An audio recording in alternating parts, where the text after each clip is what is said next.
घडण्याची शक्यता आहे आणि तशा पद्धतीचं प्लॅनिंगही चाललेलं आहे अशी परिस्थिती आहे। नाण्यांना मी एवढंच सांगतो की चिंदी चोराने माझ्याशी वाद घालू नये। मी बाबासाहेबांचा नातू आहे। एक राजकीय पक्षाचा अध्यक्ष जरी असलो तरी या देशातले अनेक अधिकारी आहेत की जे बाबासाहेबांना या देशाचे जनक मानतात आणि म्हणून तेच अधिकारी मला असणारा माहिती त्या ठिकाणी देत असतात आणि ह्या घटना घडू नये ही अपेक्षा त्या ठिकाणी असते। तेव्हा सर्व भारतीयांना माझं असणारं आव्हान आहे, डोकं भडकवण्याचं कामकाज होणार का? तर निश्चितपणे होणार। जो सामंजस्य इथल्या असणाऱ्या मुस्लिम बांधवांनी दाखवला की आम्ही असणारा ईदे मिलाप हा असणारा गणपतीच्या दिवशी करणार नाही, शांततेने असणारा गणपती विसर्जन व्हावं अशी जी भूमिका घेतली आम्ही दुसऱ्या दिवशी करू, हा सामंजस्य मला वाटतं वाखाणण्यासारखा आहे आणि समजावून घेण्यासारखा आहे।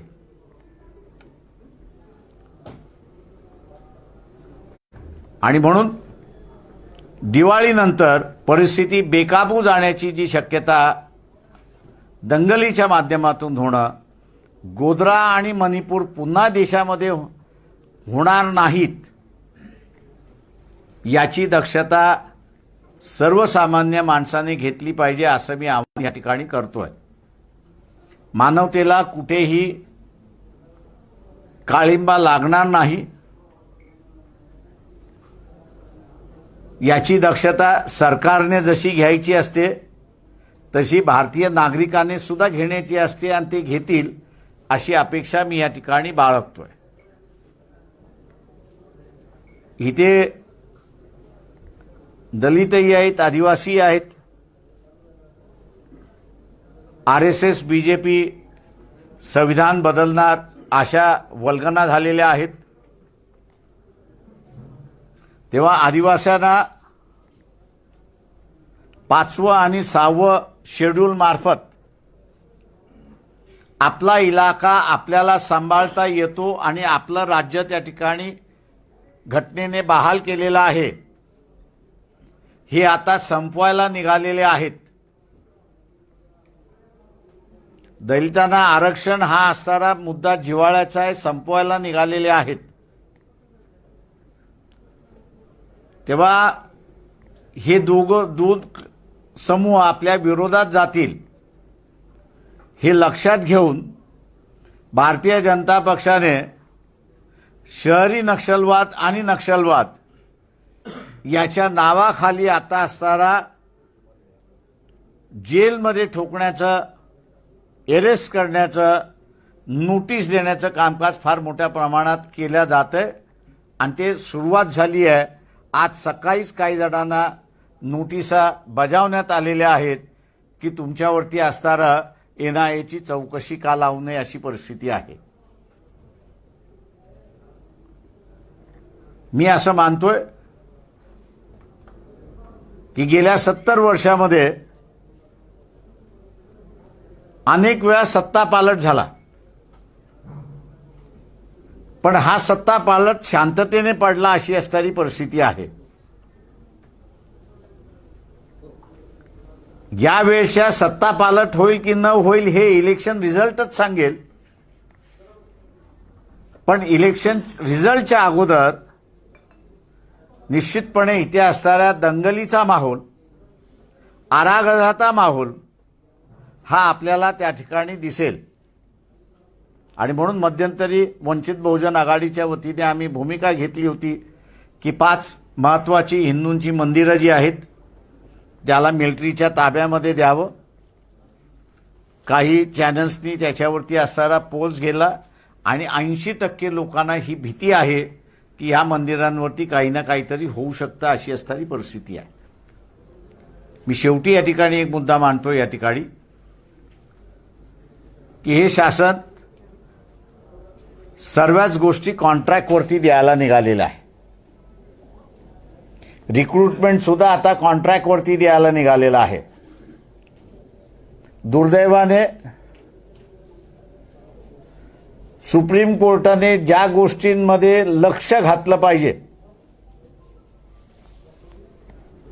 आणि ठामपणाने हे संविधानाने मान्य केलेलं नाही असं जे म्हटलं पाहिजे ते अजून सुप्रीम कोर्ट म्हणत नाही. Central government, state government recruitment करायची असेल तर युनियन पब्लिक सर्व्हिस कमिशन मार्फत सेंट्रलमध्ये आणि युनियन टेरिटरीमध्येच रिक्रुटमेंट होऊ शकते आणि राज्यामध्ये त्या त्या राज्याच्या पब्लिक सर्व्हिस कमिशन मार्फत होऊ शकते. हा ठामपणे जो निर्णय सुप्रीम कोर्टाने दिला पाहिजे तो दुर्दैवाने कॉन्ट्रॅक्टच्या मॅटर गेल्यानंतर देत नाही अशी असणारी परिस्थिती आहे. कॉन्ट्रॅक्ट लेबर जरी लावायचा असला तरी तो प्रायव्हेट एजन्सी मार्फत लावू शकत नाही. ज्या 4 कंपन्या ज्या नेमलेल्या आहेत या बेकायदेशीर आहेत. त्यांना कुठलाही अधिकार नाही रिक्रुटमेंट करण्याचा. जे अकाउंट्सचे अधिकारी आहेत, अकाउंट्स खात्यामधले असणारे अधिकारी आहेत, त्या अकाउंट्स खात्याच्या अधिकाऱ्यांना माझं असणारं म्हणणं आहे की एका बाजूला आपण असणारा शासकीय नोकर आहात तेव्हा शासनाने दिलेला आदेश मान्य करणं हे आपलं कर्तव्य आहे. त्याच्यामध्ये चुकार होता कामा नये.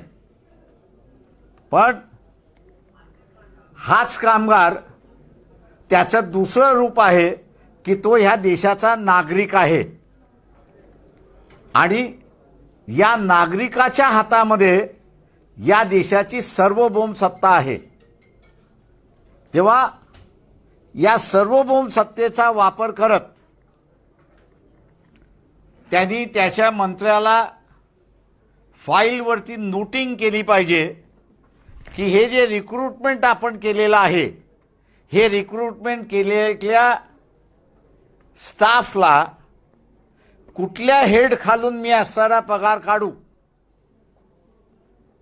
याचा खुलासा आणि लेखी आदेश आपण त्या ठिकाणी देण्यात यावे. अकाउंट्स डिपार्टमेंट माझी विनंती आहे की हे बगावत म्हणून आपण असणारा समजणार आहात, परंतु हा बगावत नाही. तुम्ही फक्त असणारा खुलासा मागवताय की रिक्रुटमेंट हा जो भाग आहे,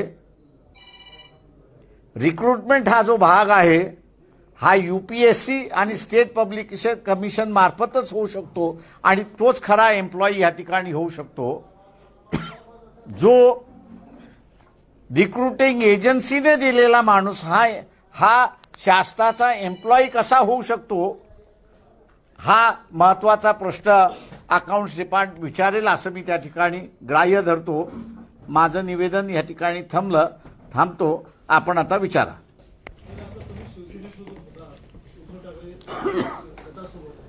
आता एकनाथ शिंदेच्या गटाकडून देखील आपल्याला निमंत्रण आलंय. संजय शिरसाट जे आहेत शिंदे गटाचे औरंगाबादचे खासदार आमदार त्यांनी निमंत्रण दिले की एकनाथ शिंदे गटासोबत एकनाथ शिंदे जोपर्यंत बीजेपी बरोबर आहेत तोपर्यंत एकनाथ शिंदे गटाबरोबर आम्ही कुठलीही बोलणी करणार नाही. राहिला प्रश्न उद्धव ठाकरे शिवसेनेबरोबर,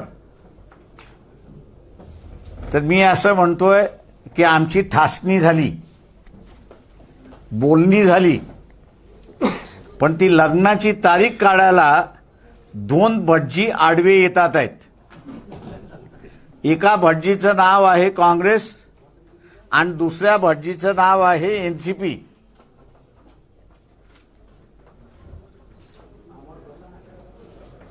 हे दोन्हीही पक्ष आपसामध्ये समझोता करत नाहीत आणि त्याच्याचबरोबर शिवसेनेबरोबरही समझोता करत नाहीत. त्यांनी असणारा घोंगडं भिजत त्या ठिकाणी ठेवलेला आहे आणि त्यांनी घोंगडं कशासाठी भिजत ठेवलंय याचाही खुलासा त्या ठिकाणी होत नाहीये. तेव्हा कोण कोणासाठी काम करतंय याच्याबद्दल आता असणारा आम्हाला शंका घेण्यासाठी जागा आलेली आहे. मी अजून शंका घेत नाही, पण ज्या दिवशी शंका घेईन त्या दिवशी सरळ सरळ आम्ही आरोप केल्याशिवाय राहणार नाही. तेव्हा ह्या पक्षाला त्यांनी धमकी समजावी किंवा जे काही समजायचं आहे ते समजावं. तुमची युती होणार असेल तर सांगा युती होणार आहे. सीट वाटप ताबडतोब करून घ्या. सीट वाटप केलं नाही तर आम्ही असणारा उद्धव ठाकरे यांच्यावरती प्रेशर करणार आहोत की आता तुम्ही निर्णय करा यांच्याबरोबर जायचं की न जायचं, आणि ते प्रेशर करून उद्धव ठाकरेंबरोबर आम्ही समझोता करण्याचा प्रयत्न करू. सर, नितेश राणे पुन्हा म्हणतात की इंडिया आघाडीमध्ये आपल्याला घ्यायला विरोध होत होता किंवा होतोय. असे त्या इंडिया आघाडीचा आमचा काय तेवढा व्यापक नाही. आम्ही महाराष्ट्रापुरते मर्यादित आहोत. तेव्हा महाविकास आघाडी आहे, त्या महाविकास आघाडीमधला असणारा समझोता झाला तर सेनेबरोबर आमचा समझोत्याचा मार्ग मोकळा होतो. त्याच्यामुळे वरचं काय चाललंय याच्याशी आम्हाला घेणं देणं नाही. राज्यामध्ये बीजेपीला हरवणं हे आम्ही असं क्रमप्राप्त केलेलं आहे. साहेब, माझा प्रश्न असा आहे की संसदेचे उद्घाटन प्रसंगी परवा पंतप्रधान मोदी साहेबांनी ज्या प्रति खासदारांना वाटप केल्या त्याच्यामधला समाजवाद आणि धर्मनिरपेक्ष हा शब्द त्यांनी वगळलेला आहे. त्याबद्दल आपलं मत काय? माझं म्हणणं असं आहे की तो असला काय किंवा नसला काय, की तुम्ही बाबासाहेबांचा असणारा जर त्या कॉन्स्टिट्यूंट असेंब्लीच्या डिबेटमधलं असणारा वाचलं तर त्यांनी असणारा म्हटलंय की संविधानाच्या प्रत्येक कलमामध्ये सेक्युलर हा अंतर्भाव केलेला आहे आणि जे काही आम्ही असणारा फंडामेंटल ड्युटीज म्हणून असणारा त्या ठिकाणी केलेला आहे त्या तो असणारा सगळा समाजवादाचाच भाग आहे. आणि ते कधीतरी शासनाला आता रिसोर्सेस नसल्यामुळे तो ऐच्छिक ठेवलेला आहे, पण नंतरच्या कालावधीमध्ये तो ऐच्छिक न राहता तो कंपल्सरी होईन अशी परिस्थिती आहे. त्याच्यामुळे इंदिरा गांधीने हे 2 शब्द असले पाहिजेत म्हणून तिने असणारा अमेंडमेंट केली. जनतेने ते असणारा मान्य केलं. तो येणारा लहरी कारभार आणि हुकुमशाहीचा कारभार हे सरळ सरळ घोतक आहे असं मी त्या ठिकाणी मानतो. सर, एकीकडे इंडिया आघाडीमध्ये जे घेण्यावरून जी चर्चा होती त्यामध्ये उद्धव ठाकरे स्पष्ट त्यांची भूमिका स्पष्ट करत नाहीत. आपण पाठीमागील एका पत्रकार परिषदेमध्ये सांगितलं होतं की शरद पवार जे आहेत ते कधी अडाणीला जाऊन भेटतात. कुठंतरी वाटतं का शरद पवारच हा सगळ्यात मोठा अडकाटा तुम्हाला इंडिया आघाडीमध्ये घेण्यामध्ये आहे? राहुल गांधी निर्णय घेऊ शकत नाही हे आता व्हेरी क्लिअर दिसायला लागलेलं आहे. राहुल गांधीने मुंबईच्या इंडिया आघाडीमध्ये सर्व पक्षांना अडाणीच्या ह्याच्यावरती भूमिका घ्या असं त्यांनी म्हटलं. भूमिका झाली की न झाली मला माहीत नाही, पण एनसीपीचे असणारे नेते शरद पवार हे अडाणी बरोबर आहेत हे आता व्हेरी क्लिअर झालेलं आहे. राहुल गांधींना आता असणारा ठरवावं लागेल की त्यांची भूमिका अडाणीच्या विरोधात आणि शरद पवारांची भूमिका अडाणीच्या बरोबर. शरद पवारांनी किंवा शरद पवारांचं असणारं एनसीपी यांनी अशी कुठेच कंडिशन घातलेली नाही, त्याच्यामुळे ते मोकळे आहेत. पण काँग्रेस पक्ष जो राहुल गांधीचा पक्ष आहे त्या राहुल गांधीच्या पक्षाने भूमिका अशी घेतली की अडाणी हा इथला कल्प्रिट आहे आणि त्यांनी देशाला लुटलेला आहे. अशा लुटलेल्या असणाऱ्या ह्याला टार्गेट करणं हे काँग्रेसचं भूमिका दिसते. आता ही भूमिका एनसीपी जी आहे, शरद पवार जे आहेत ते अदा करायला तयार नाहीत. राहुल गांधींचं नेतृत्व आता माझ्या अंदाजानं या ठिकाणी सिद्ध होणार आहे की ते निर्णय घेऊ शकतात की न घेऊ शकतात. त्यांनी एनसीपीच्या विरोधात निर्णय घेतला नाही तर निर्णय घेण्याची क्षमता नाही हे स्वतःच्या ॲक्शनमधनं ते सिद्ध करतायत अशी परिस्थिती आहे. निर्णय घेतला तर त्यांना निर्णय घेण्याची क्षमता आहे हे ते सिद्ध करतील. तेव्हा आता राहुल गांधींनी स्वतःला अडानीच्या निमित्ताने ट्रायलवरती ठेवले असं मी त्या ठिकाणी मानतो. Sir, you are mentioned the government is planning to create chaos in the countries, in our countries. What you will do to stop or prevent this? असे कुठल्याही राजकीय पक्षाने काहीही करायचं ठरवलं ते अंमलात यायचं की न यायचं हे असणारा जनतेच्या मनावरती असतं, इच्छेवरती असतं. आणि म्हणून आम्ही असणारा भारतीय जनतेला आवाहन केलेलं आहे की दिवाळीनंतर जी काही परिस्थिती निर्माण करण्याचा प्रयत्न होईल त्याला आपण असणारा खतपाणी घालू नका. 4-5 डोकी गो हत्या, अमुक हत्या, तमुक हत्या, असं लव जिहाद, अमुक तमुक असं जे काही करत बसलेली आहे त्याच्या नादी लागू नका, त्यांना प्रोत्साहन देऊ नका. हे भारतीय जनतेने केलं तर कोणाचे कितीही मनसुबे असले दंगली घडवण्याच्या तर दंगली घडणार नाहीत अशी परिस्थिती होते. एमआयएम आणि बहुजन आघाडी आणि शिवसेना असं समीकरण होऊ शकते का? तुम्ही उद्धव ठाकरेंना विचारलेला हा प्रश्न अधिक बरा राहील. सर, मुंबईमध्ये मराठी माणसांना घर दिलं जात नाही, पण राज्यातील लोकांची मजुरी आहे असं वाटतं. आणि सर त्याला जोडून एक माझा प्रश्न आहे सर, ही एक मुलगी तर तुम्हाला भेटायला आली आहे, तिला कॉलेज सोडावं लागलं सर अशाच गोष्टी.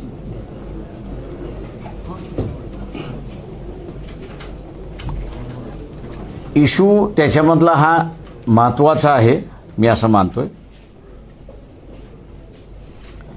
इथले जे राज्यकर्ते आहेत या राज्यकर्त्यांनी जो एक कल्चर मुंबईतला होता की एकमेकाला स्वीकारण्याचा जो कल्चर होता आणि त्याला जे प्रोत्साहित केलं पाहिजे होतं, दुर्दैवाने जी काही लीडरशिप आली ती कमकुवत होती, त्यांना समजली नाही आणि त्यांना उमजलंही नाही अशी असणारी परिस्थिती आहे. तेव्हा हे जे राज्यामधल्या लोकांचं एक बेट मुंबई तयार होतंय याला जबाबदार कोण असेल तर भारतीय जनता पक्षसुद्धा आहे आणि काँग्रेससुद्धा आहे अशी असणारी परिस्थिती आहे.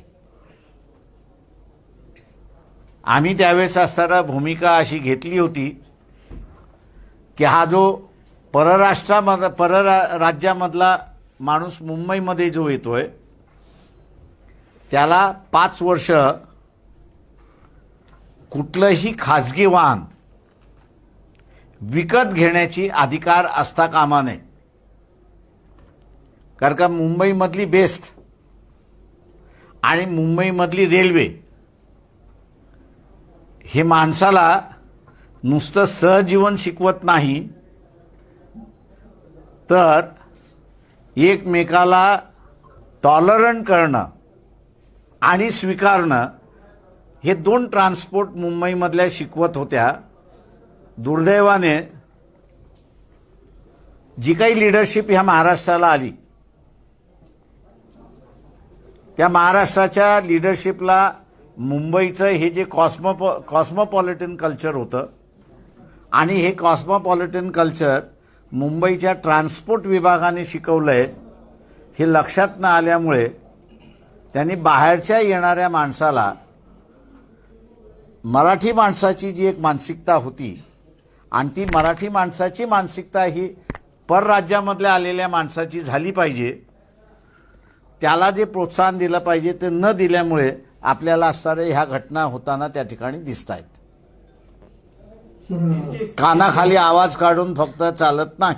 सर आपका बहुत बहुत शुक्रिया औरंगजेब रहमतुल्लाह अलैह के मज़ार पे जाकर जो महाराष्ट्र में जो वातावरण जो चल रहा था, एक समुदाय के नौजवानों बच्चों के अगर तस्वीर भी लगा तो किस कर रहे थे आप वहाँ पर जाकर उस माहौल को ठंडा किया, आपका शुक्रिया.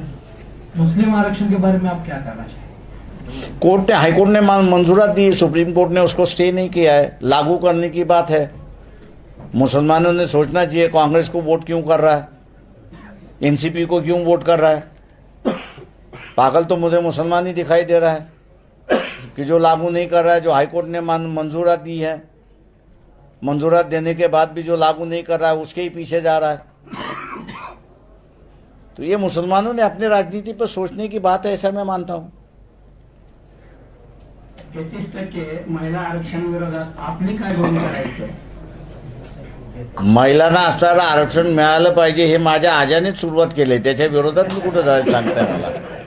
सर, राज्यातील 62,000 शाळा खाजगीकरण झालेला आहे आणि त्या चालवण्यासाठी कॉर्पोरेट कंपनी दिलेल्या आहे. त्यावरती कर्मचाऱ्यांच्या नियुक्त्या हा ज्वलंत प्रश्न आहे. सर, आपण काय भूमिका मांडता? ते आम्ही असं सरळ म्हणतोय की मग मुख्यमंत्री सुद्धा कॉन्ट्रॅक्टवरती द्या. मुख्यमंत्र्यांचं सुद्धा खाजगीकरण करा ना. तुम्हाला जर शासन चालवता येत नसेल तर तुम्ही बाहेर पडा ना. तुम्हाला थोडी आम्ही कॉन्ट्रॅक्ट दिले चालवायचं. इथली जनता आज आक्रोश करते, कॉन्ट्रॅक्टच्या विरोधातला आक्रोश करते आणि आक्रोश करत असताना तुम्ही पुन्हा पुन्हा त्यांना असं हे करताय. आमचं सरळ म्हणणं आहे की ज्यांनी इन्व्हेस्टमेंट केलेले आहेत, कॉर्पोरेट उद्या म्हणेल आम्ही इन्व्हेस्टमेंट केलेले आहेत आणि मी इथल्या असणाऱ्या सर्व कॉन्ट्रॅक्ट कामगारांना आवाहन करतो की तुम्ही आम्हाला सत्तेमध्ये बसवा, परमनन्सी ही आपली असणारी करू आणि ज्या कॉर्पोरेटनं दिलेल्या आहेत त्या पुन्हा काढून शासनाची जबाबदारी राहणार आहे. याचं कारण की शाळा आणि तरुण पिढी हिच्यामध्ये शासनानेच इन्व्हेस्टमेंट करायचं असतं, कॉर्पोरेटने इन्व्हेस्टमेंट करायचं नसतं. मराठा आरक्षणाच्या निमित्ताने जरांगीर पाटलांनी आता राज्यभर दौरे सुरू केलेले आहेत. त्याच्यावर काय आउटपुट निघणार आहे का? याचं उत्तर जे आहे, ज्यांनी मराठा आरक्षणामध्ये पुढाकार घेतला, मग ते अशोक चव्हाण असतील, शरद पवार असतील आणि नारायण राणे असतील, या सगळ्यांना आता उत्तर द्यावं लागेल की का होत नाही, का नाही झाले. गरीब मराठ्यांनी आवाज उठवावा असं आपण म्हणालो होतो मागं. आता जरांगीर पाटील हे गरीब मराठ्यांच्या बाजूने उभे राहिले, मग आपल्याला काय समर्थन असणार आहे? आमचं समर्थनच आहे. गरीब मराठ्यांनी उठाव करावा ना. आम्ही ते सरळ म्हणतोय की निजामी मराठ्यांच्या विरोधात जोपर्यंत असणारा रयतेचा मराठा उभा राहत नाही तोपर्यंत ना शेतीचं विकास होईल, ना इथे असणारा त्यांची प्रश्न मिटतील.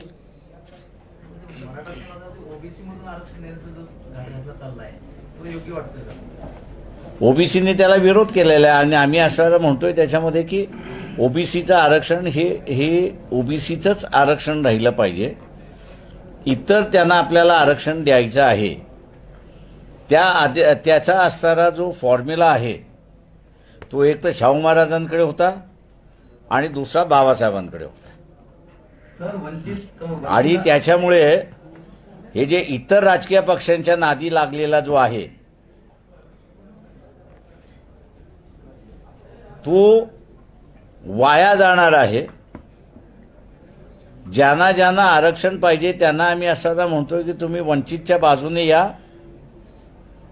आरक्षणाचा मुद्दा हा कशा रीतीने पुन्हा सुप्रीम कोर्टामध्ये मांडायचा, कशा माध्यमातून मांडायचा त्याची जाणीव आम्हाला आहे, पण तुम्ही पब्लिक करणार नाही. सर वंचित आणि शिवसेनेचा साखरपुडा होऊन देखील आणि लग्न जर मोडलं तर आपली भूमिका काय राहणार आहे? आम्ही असं अगोदरच भाजपला हरवण्याचं जे आव्हान आहे त्याला कसे सामोरे जाणार? ते आम्ही असं व्हेरी क्लिअर आहे की 48 जागेंची आम्ही असं तयारी केलेली आहे. नालायक काँग्रेसवाले आणि NCP वाले पुन्हा असणारा बी टीमचा असणारा काढतात आहेत. त्यांना एवढंच फक्त सांगतोय की मी जर माझं तोंड उघडलं तर तुम्ही कुठेही राहणार नाहीत एवढं लक्षात घ्या. मी जोपर्यंत संयम बाळगतोय तोपर्यंत ठीक आहे, पण ज्या दिवशी मी भिंग काढायला सुरुवात केली तर मग तुमचे काय काय संबंध आहेत ते मी असं त्या ठिकाणी काढेन. त्याच्यामुळे असं त्यांनी माझ्यावरती ही पाळी आणू नये ही माझी असणारी अपेक्षा आहे. नाही तर माझ्याकडे नो होल्ड बॅरियर असतं. सर महत्वाचा एक प्रश्न आहे की खाजगीकरण किंवा एजन्सी मार्फत जे पदं भरलेले आहेत, जर समजा सेक्रेटरी पद जर समजा एजन्सी मार्फत भरलं आणि त्याचं अनुकरण जिल्हाधिकाऱ्यांना संबंधितला करायचं तर ते शासन निर्णय जे आहेत ते लागू कुणाला नेमकं करणार? ते शासन निर्णय लागूच होऊ शकत नाही जोपर्यंत MPC असं एक लक्षात घ्या, जोपर्यंत MPCC मार्फत किंवा UPCC मार्फत होत नाही आणि त्या होत असणाऱ्या माणसाच्या अपॉइंटमेंटवरती जोपर्यंत ज्यांना पॉवर डेलिगेट केलेले आहेत ते डेलिगेट केलेल्या माणसाच्या सह्या जोपर्यंत होत नाही तोपर्यंत तो गव्हर्नमेंट एम्प्लॉई म्हणून ठरतच नाही. त्याच्यामुळे तो सेक्रेटरी असो किंवा कोणी असो. सर माझा एक महत्वाचा मुद्दा आहे असा की आपण म्हणलात की दिवाळीनंतर एक वेगळी परिस्थिती महाराष्ट्रामध्ये येऊ शकते, देशामध्ये येऊ शकते. त्याचाच एक भाग काही दिवसापूर्वी वासुदेवाला उघडपणे सोशल मीडियावर तो व्हिडिओ व्हायरल झाला, उघडपणे मारण्यात आलं. मग त्याची जर कुठंतरी ती चाहूल लागते का असं वाटतंय आणि त्याच्यावरती आपण ते मी तुम्हाला म्हणालो की त्याच्यामधलं आहे माध्यम काही होईल. माध्यम आज विचारलं की अमुक याच्यावरनं होणार, माझं म्हणणं नाही, काहीही त्याच्यामध्ये होऊ शकतं.